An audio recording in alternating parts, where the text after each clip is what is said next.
kind and bright introduction. And also I'd like to thank all of the members of the Institute to invite me to give my talk here. I'm very glad to be here. Actually, this is my first time to visit Malaysia. And I already spent the 3 days here. I'm so much impressed by the very different environment, culture, and also the advancement of the science and the engineering here.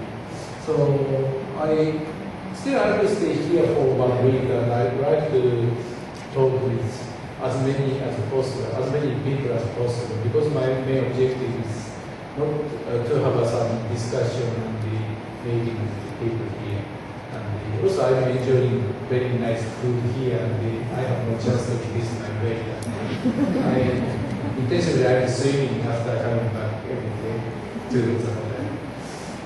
Anyway, today I'd like to introduce, first I'd like to introduce, this title seems to be very strange. So yeah, it is intended to give a strange title, and later on you can understand what this means. So I will give 2 talks here. Today's my talk is the synthesis of the novel materials. The other talk scheduled on Wednesday is of the mechanistic study of the formation of zeolite, traditional zeolite synthesis. So I'd like to start with my introduction of the background of myself and background of the research of this work. So then, along with this, I'd like to introduce my work here. So they say it is an era of nanotechnology. So nano is a region here. Nanometer region is a size bigger than the molecular sizes, but it's smaller than the micrometer region. So far, chemistry approach is so-called bottom-up approach.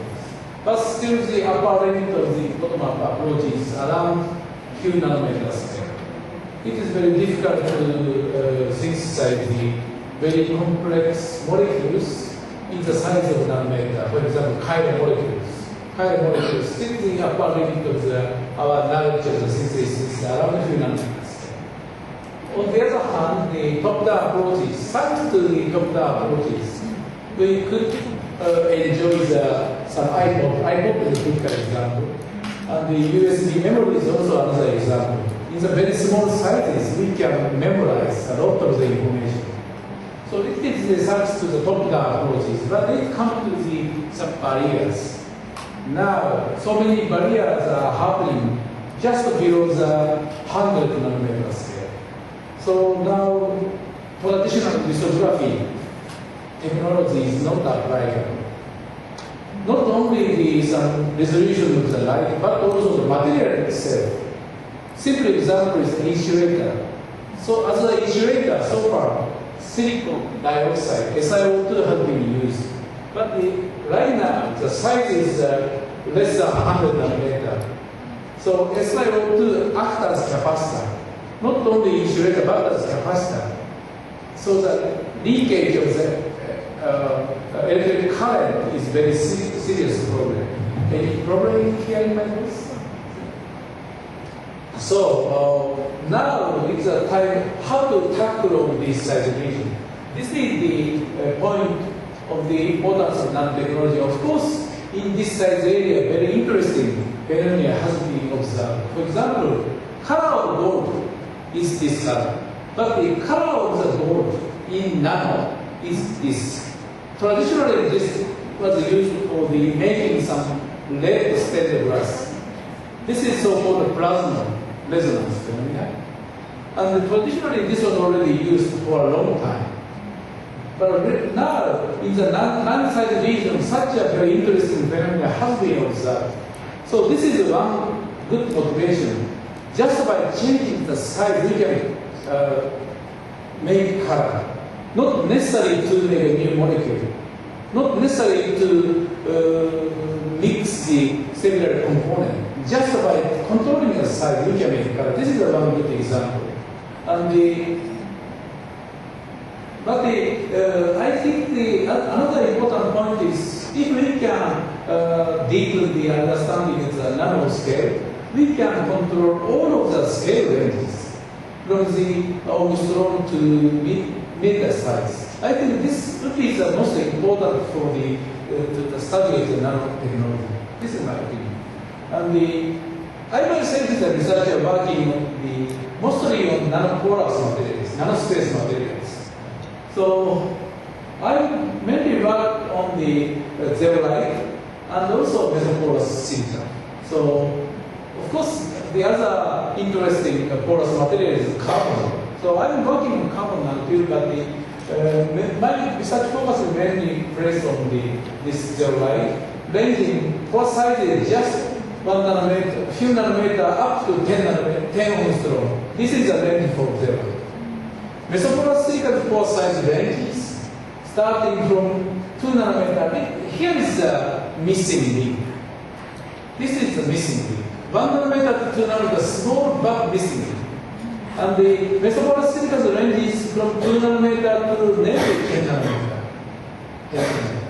So lithographic techniques is coming down to 10 nanometer scale. The top CPU of the Intel line size is 85 nanometer. Now just below 100 nanometer. 100 nanometer. But still some top-down approach is here. So if we can fill the gap in between this area in the porous materials, we can, the same sense we can manipulate all of the porous structures from the angstrom to 100 nanometer. Of course, there still remains a gap between 1 nanometer to 2 nanometer in zero. This seems small, but it apparently is a small gap, but this is a really big gap. So these topics will be covered on the Tuesday topics. So this is some image picture of our member, our group. So I'm an engineering professor, so our mission is to make some new science and technology to realize the macro product from non-discovery. So we are working on the 3 different types of the porous materials.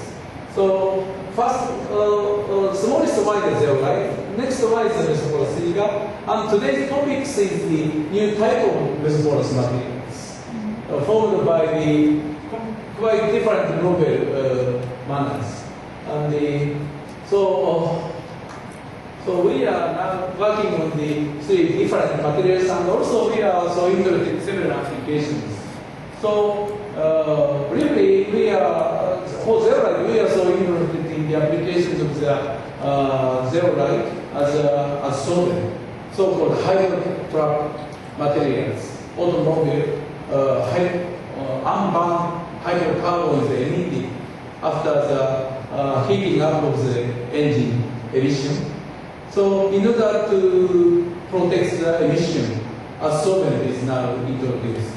But this solvent is experiencing very high temperature with water vapor and water vapor. Hydrothermal stability is absolutely necessary. This point has never been solved. So we found out this type of zeolite is very useful and stable for these applications.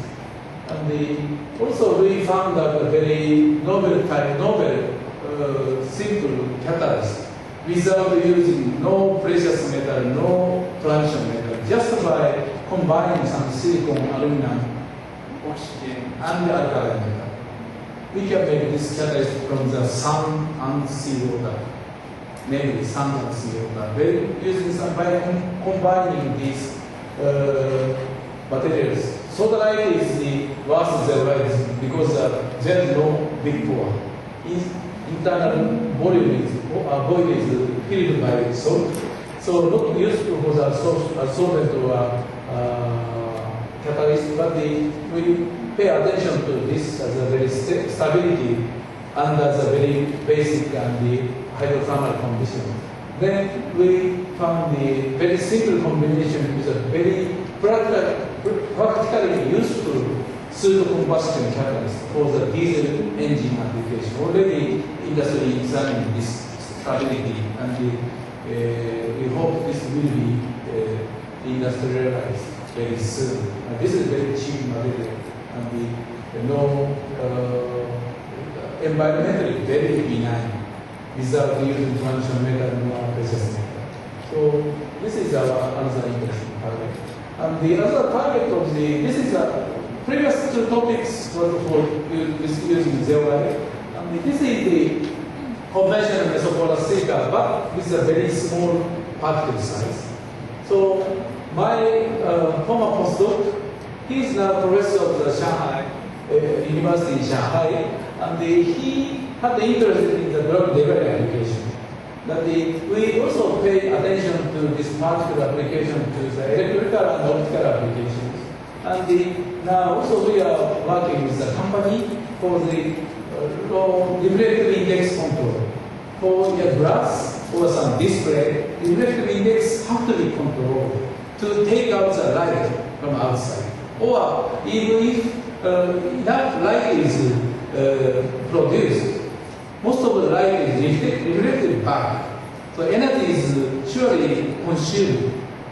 So light has to be taken out from the glass layer. So in order to do that, some refractive index control is very important.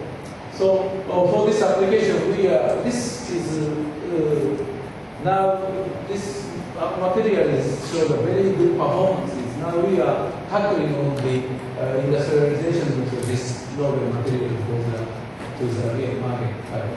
And today's talk is focused on the not application but the formation of the new type of Mesoporous Silica.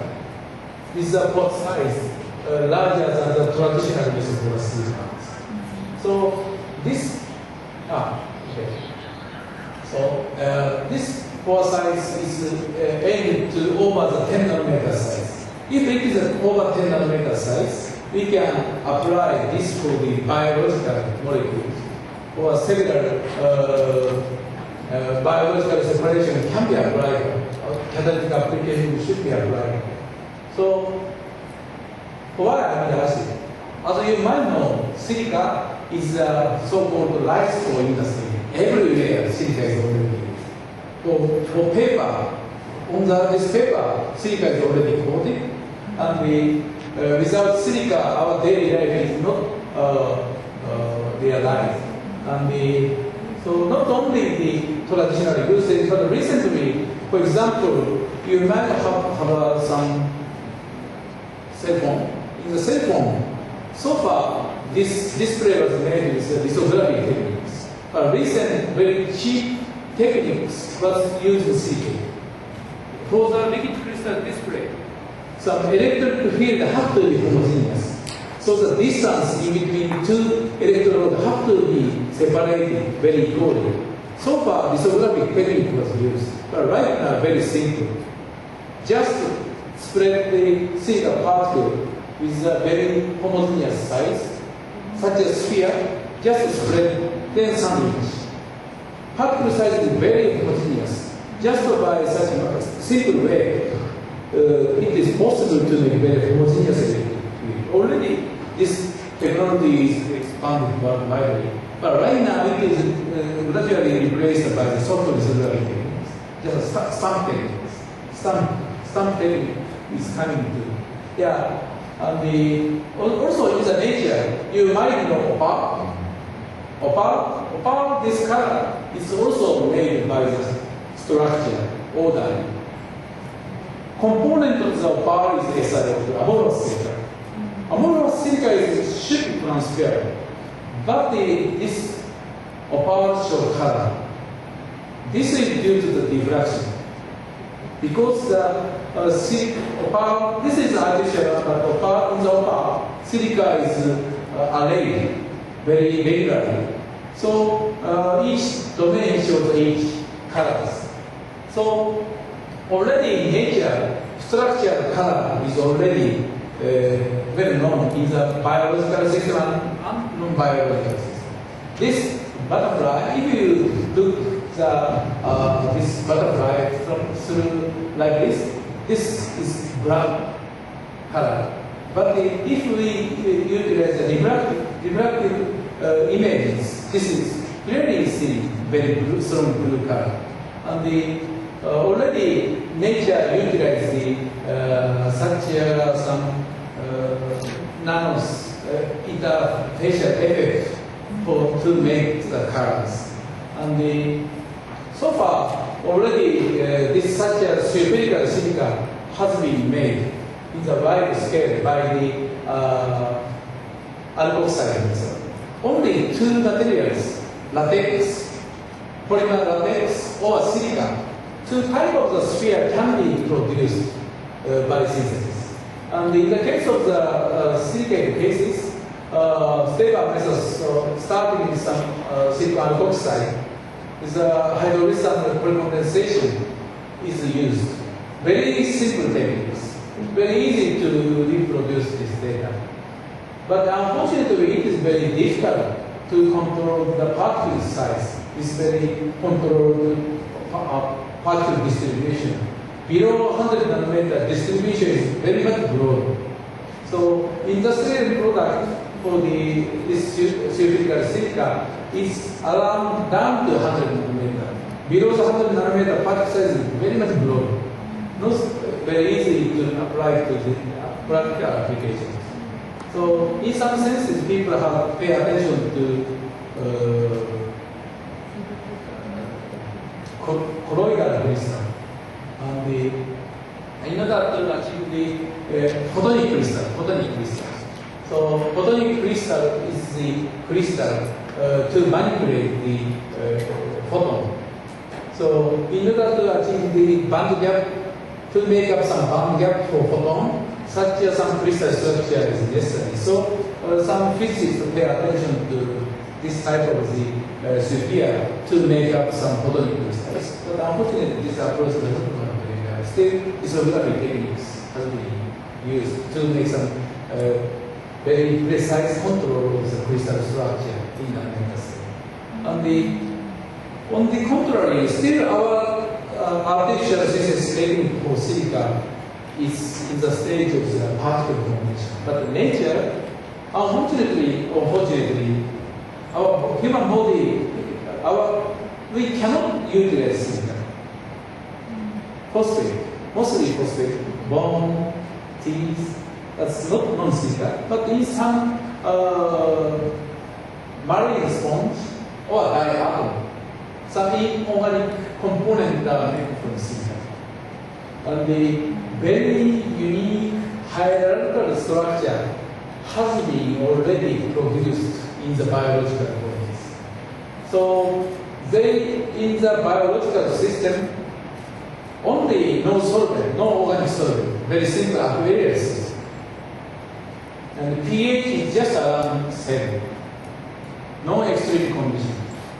Temperature is just room temperature. Also atmospheric pressure. Not necessary to use high pressure or vacuum. Not necessary to use high temperature or low temperature. Not necessary to use extremely acidic condition or basic condition. Not necessary to use organic solvent. Just very simple, moderate condition. Nature already can manipulate silicate into the very complex and the beautiful manner. So that's a protein play a very important role in this type of design. Occasionally, by accident, my former co-worker, Dr. Yotoi, found out the very exotic synthesis to make such a small and ordered particle formation system. The data reported in Jackson 2006. This is complementary serendipity product. He was a person to make Mesoporous Silica. Mesoporous Silica. He's a person to open the synthesis. So he utilized the molecule for the as SPA. In the course, he wanted to use some type of amino acid. He achieved it work as a SPA, structure directly agent. But on the contrary, he obtained such a very unique structure. So he joined our group with result. So we tackled on why such a strange structure, very beautiful structure, can be obtained from such simple systems. So, just by drawing up, yeah, this material shows a very highly ordered structure. And from TM, this TM picture was taken by Professor Terasaki, and you can see component is a particle, but the particle packing shows the electron diffraction, showing the very highly ordered packing structure. So using the powder X-ray diffraction, conventionally powder X-ray diffraction is to see the regularity of the crystals, molecular crystals or some elemental crystals, but the particle packing ordering can be tuned by conventional powder X-ray diffraction techniques. So all results supported the particles formed in the cubic packing structures. So far, Mesoporous Silica was produced in late 80s to early 90s by two different groups. One is the Professor Kuroda group of Waseda University. The other is the Mobile group. And in the Mesoporous Silica is silica with very regular pore ordering. Looks like some zeolite, but the different point is Mesoporous Silica all is amorphous. Zeolite is all crystalline structure, but the Mesoporous Silica is amorphous silica, but with the ordered mesopore ordering. And this mesopore can be formed not by molecular templating, but the templating of the surfactant molecules. So. Surfactant molecule is assembled into the unique structure, and the silicate is templated by the unique structure of the surfactant molecules. Molecular assembly, assembled molecules act as a template for the organic materials. This is the basic concept proposed in the early 90s, and the burst of the research was very huge amount of the research has been made so far. But still, the upper limit was around 10 nanometer. So far, so many ideas for the application have been proposed, but unfortunately, none of these applications has been realized yet. One reason is the limit of the pore size. Because some smaller pore sizes, there are different molecules, but the real application is around the over 10 nanometer size or bio-related. But still the pore size in such area is not good for this method. They claim the 50 nanometer, but it is in practically approaches over 10 nanometer is very difficult. And so